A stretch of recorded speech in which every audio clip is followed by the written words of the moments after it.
전혀 다른 상관없는 거 자격증을 가지고 아니 경력이랑 자격증 취득 날짜가 달라. 그러면은 그게 맞는 경력이야. 언제까지 양아치를 살 거야?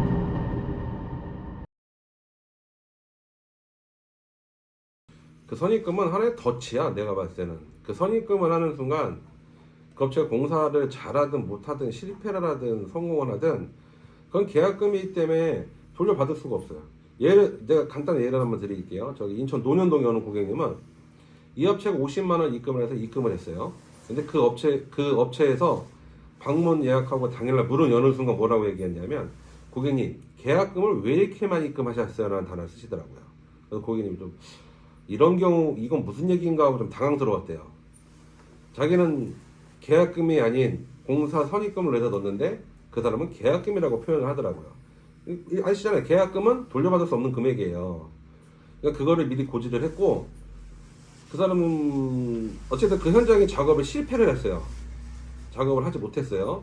50만 원 돌려받을, 그 고객님은 돌려받지도 못했고, 그래서 이제 제가 가서 작업을 마무리했죠. 근데 일은 이때부터 터집니다.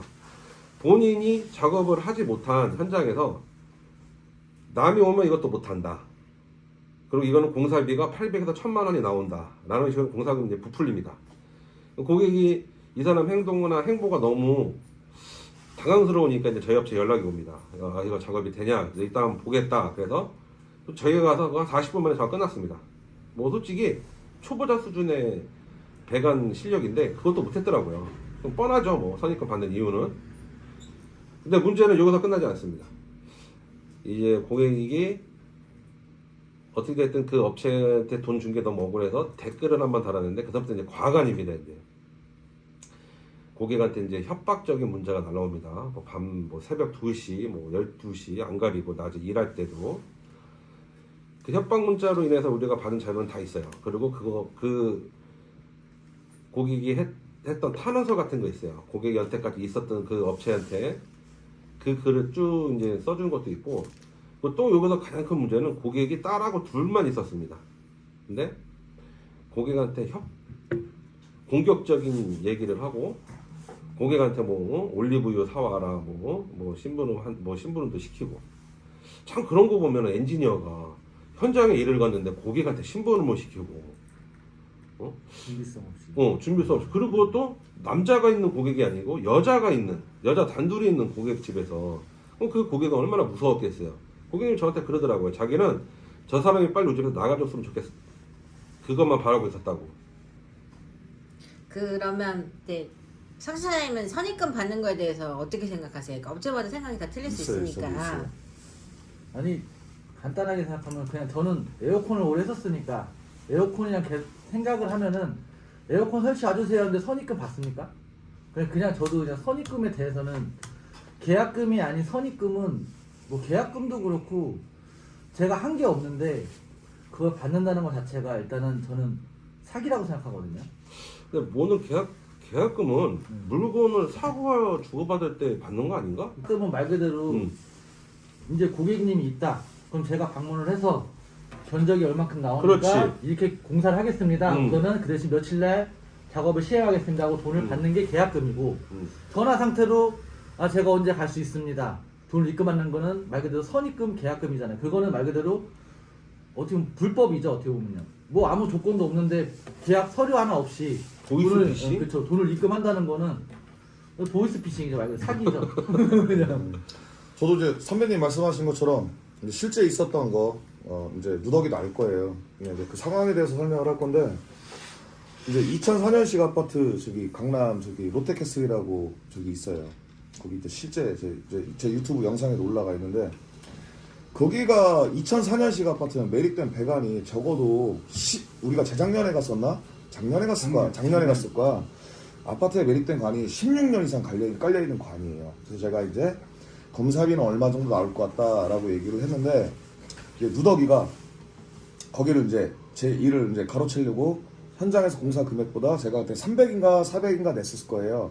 이분은 사회적으로 되게 유명한 분이에요. 기생충 아시죠? 네, 거기 뭐 관련된 분인데, 나온 분인데 이제 공사를 이제 하러 들어간데 저도 거기가 여기는 공사 금액이 비쌌던 이유가 뭐냐면은 저희 그 현장에서 경험 많으신 선배님들은 다 아실 거예요. 딱 보면은 현장을 갔다 왔던 상황이에요. 보고 왔는데 되게 어려울 거라는 제 눈에서도 보이고 공기까지 한 2박 3일 정도 걸릴 거라고 얘기를 했는데 중간에 이제 소비자가 당연하죠. 제가 낸 견적 금액이 합당한지 비슷한 업체에 물어보는 거는 소비자가 당연하다고 생각을 해요. 근데 말을 얼마나 놀렸는지 제가 낸 공사 견적의 절반 정도로 기억은 잘 안 나는데 그 정도로 이제 견적을 내고 들어간 거죠. 그러더니 선입금을 또 받았고 선입금을 받고 간 거지. 근데 이게 조심해야 되는 게 선입금은 되게 위험한 거예요. 왜냐하면은 내가 그 업체 일정 금액을 먼저 공사를 시작 전에 돈을 지불을 먼저 하잖아요. 돈을 지불하고 나면은 그 다음부터 어떤 문제가 생기느냐. 이 사람이 공사를 잘하건 못하건 간에 현장에서 이 사람 말하는 거에 이제 고객님은 끌려갈 수밖에 없어. 왜? 이미 돈을 지불했어요. 작년 수원에서도 소비자가 고객님께서 거의 울면서 전화 왔어요. 이 업체가 선입금을 먼저 받았어. 50만 원을 받고 땅을 판 거야. 일부 파고 공사가 지가 파고 나서 이제 자기가 해결이 안 되지. 왜? 기술이 딸리니까. 그러니까 이만큼 작업했으니까 50인가 100을 또 받고 오늘 뭐 다른 일정이 있으니까 오늘 여기까지만 하고 가겠대요. 그리고 나서 또 며칠 있다 와가지고 또 땅을 파고 100만 원을 더 달라고 그런 거야. 이건 자기만이 해결할 수 있고 이러고 나니까 소비자는 벌써 공사 시작 선입금 50에 400까지 돈이 물린 거예요. 근데 그 현장 해결 안 됐어. 울면서 전화 왔어요. 거의 울면서. 그래서 이게 좋다 나쁘다기보다는 모르겠어요. 에어컨 설치도 대형 시스템 에어컨 같은 경우는 계약서를 써요. 왜냐면은 그 기계 장비 물건값이 회사 건물 들어가면 보통 10대 들어가도 뭐 기계 공사 원가가 기계 가격만 뭐 1,500, 2,000 들어가니까 계약을 하고 나서 공사가 들어가면서 자재가 들어가고 인건비 기술료 포함해서 이제 계약서가 대충 딱 현장 견적을 보고 나서 소비자가 오케이 하겠다 하면서 이제 공정이 진행이 되는 건데 전화 상담상에서 50만 원 선입금을 받아야 작업이 들어간다. 저는 이거 에어컨 한 15년 하면서 듣도 보지 못한 거고 이게 덫이에요. 덫. 제가 봤을 때. 그리고 사기고. 그러니까 앞으로 선입금 요구하는 업체는 공사를 맡기지도 말아야 되고 제가 제 개인적인 제 블로그에도 적은 적이 있는데 자 모르겠어요. 경쟁이라는 것은 당연하다고 생각하는데 다른 업체를 비방하고 사기꾼이라고 얘기를 하고 얘가 이런 식으로 누더기가 광고를 하는 게 이게 먹힌다는 것은 그런 다른 업체를 비방하는 사람들 그 업체 얘기를 듣고 그 공사를 맡기는 사람이 있기 때문에 그렇다고 생각을 하거든요. 자, 경쟁은 중요한데 자 타업체를 비방하고 비난하면서 사기꾼으로 몰고 가요. 예, 저도 이제 5년 동안 할 말 많은 거 천천히 썰을 풀어보려고 하는데 아무튼 선입금 자체가 공사 시작 전에 전화 상담상에 입금하지 마세요. 그거 진짜 안 좋은 거예요. 아니 이 사람이 뭐 얼마나 뭐 허위 경력 구라를 막 적어놨는지 모르겠지만 자 그게 자기 경력을 뭐 막 어마어마하게 적어놨는데 이 자체가 선입금을 받기 위한 다 저는 사기라고 생각을 한다.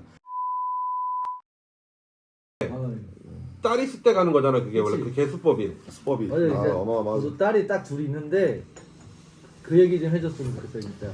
제가 이제 택배 위장 썰.